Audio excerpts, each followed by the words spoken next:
Welcome to Empire Building, the podcast where we talk about building big businesses and even bigger lives. I'm your co-host, Seychelle Van Poole. I'm Wendy Papazian. I'm Sarah Reynolds. And I'm Via Williams. So for most small businesses, the founder and CEO is the brand, right? I mean, this is certainly true for real estate agents, which is what we know well, but also financial advisors, lenders. I mean, some attorneys, I know like family law attorneys and certain strains of that. And everything. I mean, even if you're like a software engineer, building your own personal brand is kind of you, right? Because you can become a guru and subject matter expert and be really desirable for someone to hire. So it's important no matter what you do, if you own a business, if you're an employee or whatever, right? Everybody should have a personal brand and should grow it. It'll help you. It won't harm you. So, the four of us are certainly not at a place where we're probably, I don't think any of us think we've arrived, right? I think we're all, kind of growing into this. But I do think that, all four of us have done a really good job with this. It's partly why we have a national podcast. True. I mean, we've all established some kind of a national footprint with our personal brand. And so, in talking about it, a lot of us get questions about it. How do you get on stage or how do you promote yourself and all the things. So we thought we'd do a podcast episode telling you what we've done to get to this point. And I would just add that your personal brand can transcend where you're at in your career. What I hate to see sometimes is people sort of build their brand around the industry that they're in. Not that there's anything wrong with that, but let me give you an example. So if your Instagram is Sarah the Realtor, right? And you build up a following of 10,000 people on Instagram, you're Sarah the Realtor to them as opposed to your name. So it's just a good reminder that most of us are probably going to have, not everyone, but a lot of us are going to have multiple careers. So build your brand kind of around yourself, right? Instead of around something specific like that. That's a really good reminder. Yeah. And then it'll serve you in whatever you do. So for instance, I know that a lot of actors and actresses right now, they want to get a lot of followers on Instagram because that helps them get jobs. So if they're competing with another actress doesn't have 25,000 followers on Instagram, they're probably going to get the job versus that other person. I also feel like this is a newer thing. Like when Via was talking about how whether you're a software engineer or, whatever, right? That building your personal brand is important. I feel like this is really in the last 5 years become more of a thing. So, to me, this is where if you haven't started on this journey, it's a good time to start now. Because this is going to become something that's more important for hiring across the board in the future. Because I know as employers, all four of us go and search people online when we're interviewing them to see who it is that we're hiring. So it's important regardless of what industry you're in. For years, I underplayed this. Like I'm talking, I thought it was a complete waste of time. I didn't understand why people were doing it. I really underplayed it. And as my business grew, people started saying things about me that weren't true. And I had someone look at me and said, because you are choosing for them to tell your story instead of you telling your story.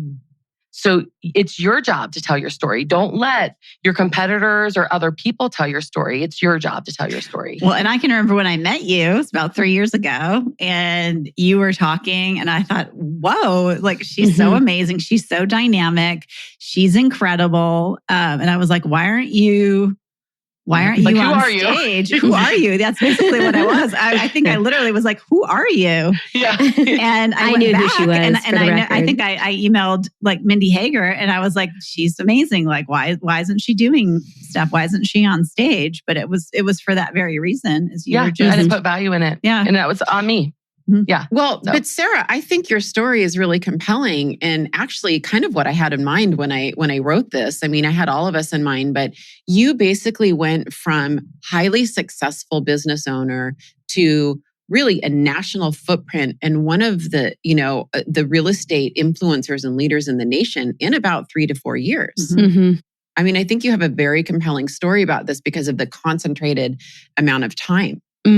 Yeah. That you did. But it's changing our mindset that it's valuable. So it is valuable. And as you become, your job as the leader is to attract people like you too. If you want to attract people that have your core values, if no one knows who you are, how in the world are you going to attract them? right? Mhm. So it's like understand the reason behind it. Yeah. And you can run a very successful business without being an influencer. Yes, true. Like you don't have Absolutely. to do this. It's absolutely a choice. Yep. Well, yeah, for sure. I mean, and this episode is for people who do want to build their personal brand, but you are 100% correct. You do not have to do it. The fact is we are in a gig economy. And so, really we talk about software engineers, we talk about anybody in any field, and more it is becoming more important, and we're really all, there's a lot of speculation that we're all going to move into everyone's a 1099 independent contractor. And, you're the top administrative assistant, but you run your own administrative, assistant company of you, and you go get hired places, right? And so, we're probably moving in the direction where it's going to help and not harm. Yeah. Yep.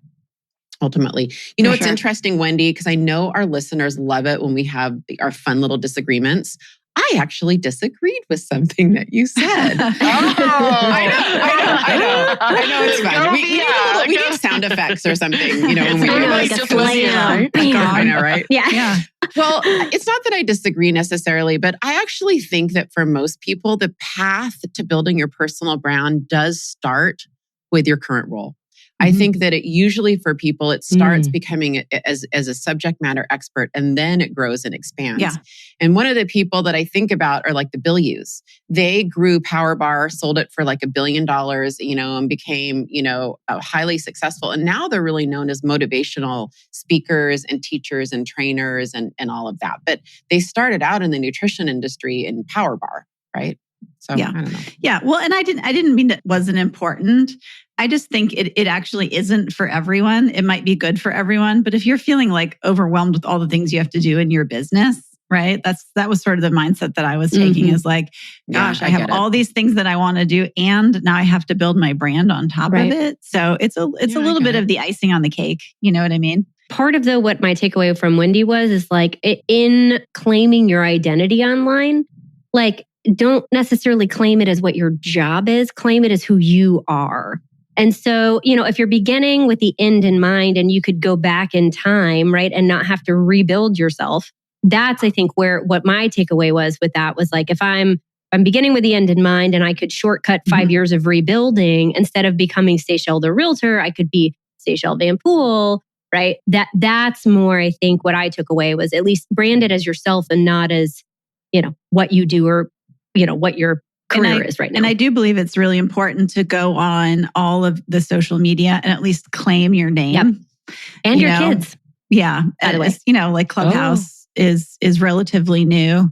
And, even if you're not into it or think it's a time suck or whatever it is, you need to go on and just claim your name. So you have a presence actually there. really good. Yeah. Well, one of the things that I really love is that, when I got into real estate, one of my mentors is Gary Keller. And he taught me that the way to build a company is by giving back and by teaching, because that's how he built Keller Williams. And for those of you that don't know, one of the ways that Keller Williams was built was that Gary Keller taught a class called Quantum Leap. Some of you know it as QL, but Quantum Leap wasn't a class about real estate. It wasn't a class about anything but how to build the best life possible. And it was just Gary's thoughts and teachings around it. And it's evolved over time. And that's actually how he recruited a lot of people back in the day, was by teaching this. It was a pretty weird class back then, where they did like a body fat percentage and all these things, because Gary is so obsessed with helping people live their best life. And he has literally built Keller Williams by teaching, and says that Keller Williams is a coaching and teaching company disguised as a real estate company. And so when I started, first of all, I love to help people, right? I view my job as a job of service. And one of the ways that I could serve was to not only serve my clients, but to serve, other agents in the industry. And so I started teaching pretty much when I started my business. I taught in my market center. I taught just in different places. And so if that is intimidating, just understand, I can remember the first time someone invited me to their market center to speak. Actually, it was Kevin and Fred. And they invited me to come to their market center to speak in Phoenix. And I was so scared. They wanted me to do a mastermind for moms. And it turned out that they both went on vacation. So they were not there. even to support me or tell me what to do or where to go. So I was just wandering around. I didn't know anything. And I was so scared. And then, fast forward, and that was probably, honestly, it was probably only about 6 years ago, maybe 6 or 7 years ago. And fast forward, and then I think about the first time somebody asked me to teach wealth building. It was really just 3 years ago. I flew to Minneapolis and I taught a class on wealth building. And now I teach it all the time and I'm very comfortable with it. So if this is something that you're uncomfortable with, just know, like anything else, it's a skill you can build up over time. So I love that. Well, and the best way to get really good at something, right, is to teach it. And so, my footprint really started offline and then moved online. I spent 3 years back from like 2008 to 2011 traveling the country while our real estate business was growing here in Dallas-Fort Worth, teaching other realtors how to systemize and automate and grow their business. But I spent about 150, 170 days a year on the road teaching. And I was in, classes anywhere from 10 to 400 people, teaching those classes.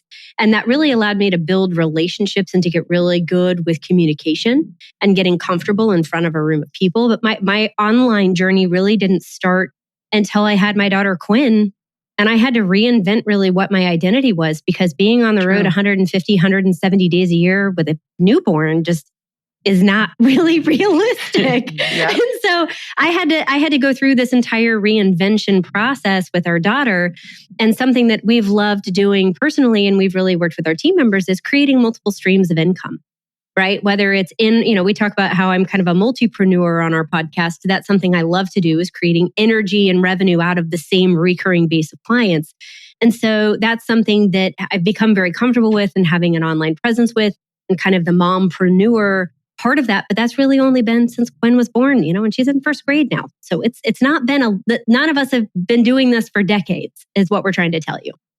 Yeah, because for me, I was just practicing real estate. I mean, I was successful at it. I was a successful practitioner. But I think the trend here is, it started there. It started with me understanding real estate. And, granted, I'm a second generation real estate agent and business owner. I know real estate inside out. I know agents inside out. I know what they think about. I know what they feel. I know what their concerns are. I know what they're excited about. I know what they need. I can get in their brains, right? So I started that way, Wendy, which is probably why I said that earlier, because that's how I started. And then as I started growing in my personal journey, and then, creating businesses and then getting into leadership, then the platform grew and my influence and audience grew into a little bit more business owners. And now it's interesting. We're all very, very focused on wealth building and investment, which I find interesting, that it's just growing and expanding. Who you surround yourself with matters. Yeah. Totally, Well, and Via, like you hit my radar, actually not as a real estate agent, but as your willingness to be vulnerable about failing forward.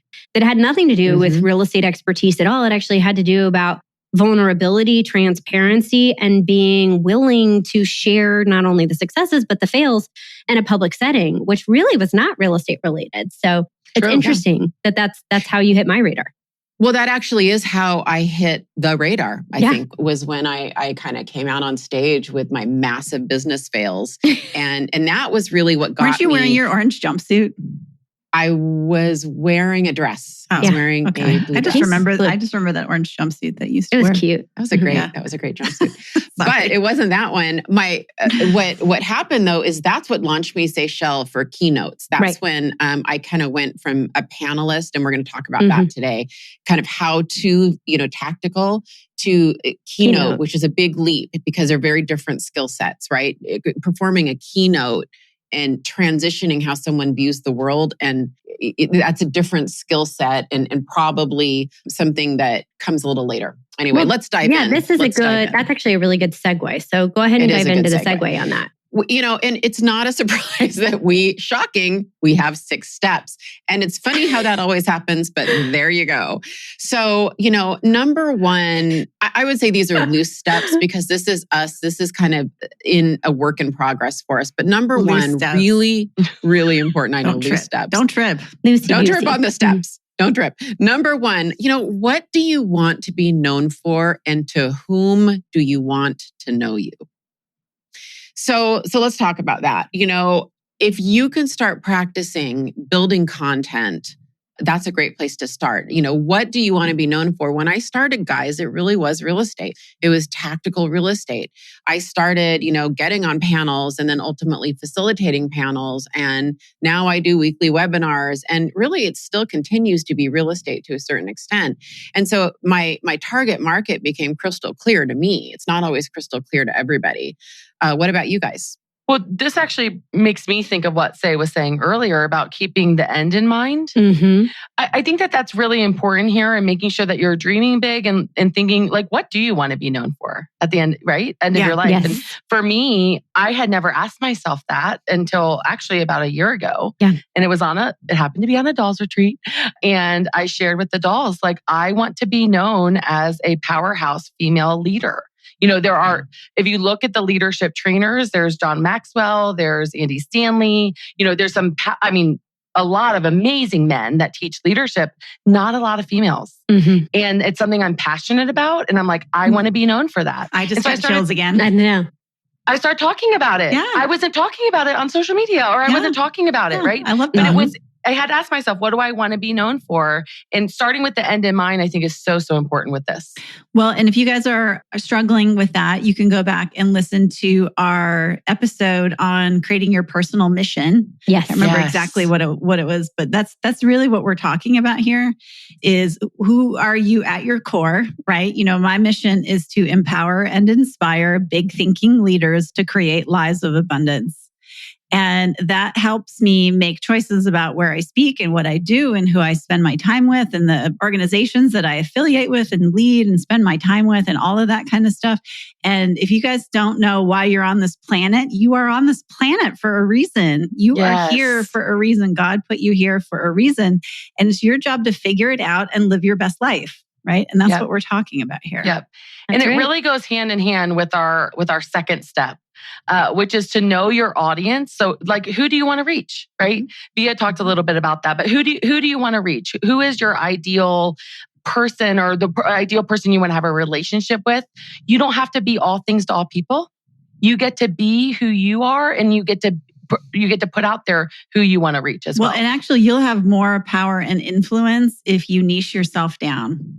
Mm-hmm. Right? The smaller your niche is, the more influence you'll probably have. And also, we're empire builders. We're talking to empire builders. And so honestly, knowing your audience for business purposes. So part of the reason I want to, and Wendy, and Sarah, to your point, just to be clear, I have bigger, loftier goals on how I want to be known. So when I said real estate, what I meant by that, I know. That's why I call you Vobra. But going back to real estate, I am in the active business of recruiting real estate leaders, in my world, and real estate agents. So it is important for me to know my audience, and it benefits my empire. Right? So I just want to be crystal clear. I'm not selling books. I'm not selling coaching. If I was, I would want to make sure that, I was targeting that audience. Yeah.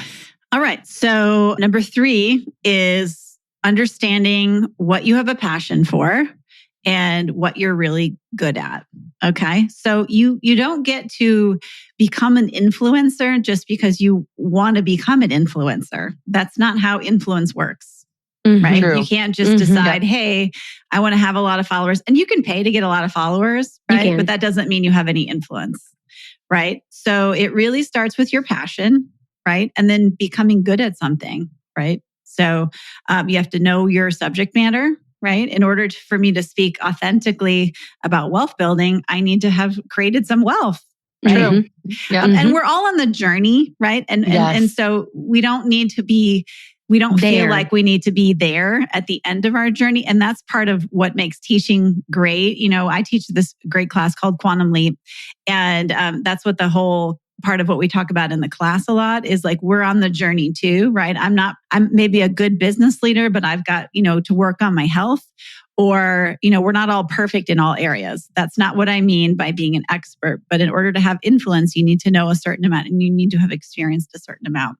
Well, when you think about Warren Buffett, the bulk of his wealth didn't come until he was at the very late stages of his life, but he's been talking about investing in wealth building for decades. Well, he was Yeah, but I mean, he started at a young age, but he's been talking about for a long this. time. But he's been talking about it for decades. I mean, it's, I think even to the more traditional examles, they've been in the process. 1 billion to like 72 billion after he was 70. So hey, it's not bad. I'm just saying it's not a bad thing. And you think about that too, Wendy, right? On, what do you have a passion for and what are you really good at? The next part of that is to find your ideal platform. Well, I'll just jump in and say that you want to, just to kind of continue my thought there, is once you've got that passion, you want to make sure that you're teaching with stories, right? And then you need to be real and authentic, which is one of the things that all four of us, I think, are really, really good at. Number 4, though, is, once you've decided what your passion is, right? It's to find your ideal platform. And the first part of your ideal platform is really to find your voice, right? How do you want to deliver this passion of yours? And that can be, are you funny, right? I mean, we all are now aspiring to be on Wendy's list of funny people. Am I funny? Are you serious? Are you deep? Are you philosophical? Are you positive? Are you inspiration? Who are you, right? Who do you resonate with the most, and what people do you follow, or maybe what people do you connect with? And looking at some of those things and bringing out your message in a way that resonates with you. Because if you're doing something that feels authentic to you, it's going to come across as more genuine and interesting to your audience. True. And then the second part of that, right, is finding out, how do you deliver this, right? And so this can either be from, social media platforms. This can be from the stage, right? We know a lot of great keynote speakers that are starting in small rooms by getting in on panels and teaching to a small room, right? And some of the keys there, these are actually some tips from Via, and I think they're really great, right? Is knowing what you want to accomplish when you're starting with these smaller rooms or panels and being proactive in taking advantage of the opportunity. And so you're not just teaching to teach, you're teaching to gain a skill set. You're teaching to hone your craft. You're teaching to meet people and network and grow your audience. And so asking for what you want and being clear with telling people what you're really good at or what you want to improve on is going to allow you to get opportunities in that subject matter more.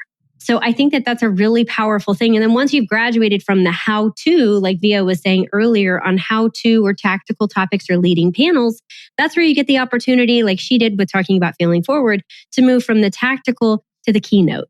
And that's where you're really transcending your skill set into mastery, because those keynotes are big opportunities and big stages. And so you really want to have had some practice before you're just jumping out on a main stage. And then that. I think your last question, and this is something we all asked before we started the podcast, right? Do you want to have an ongoing, recurring topic or lesson or delivery? And for us, we're so passionate about building big businesses and even bigger lives that for us, the podcast was like the next natural step for us, because this is something that we love to talk about. But it could have been a webinar too. It didn't have to be a podcast. Yeah. It could have been anything recurring that we decided, podcast is one example. Yeah. And I would just remind everyone, you're probably not going to do all of these things at the same time. If you're thinking like, gosh, I'm going to do, the trick is to really probably pick one, go down that road, get better and better and better at it, whether it's a podcast or being on panels or, being good at social media, and really go down that road and master that, and then maybe move to the next one.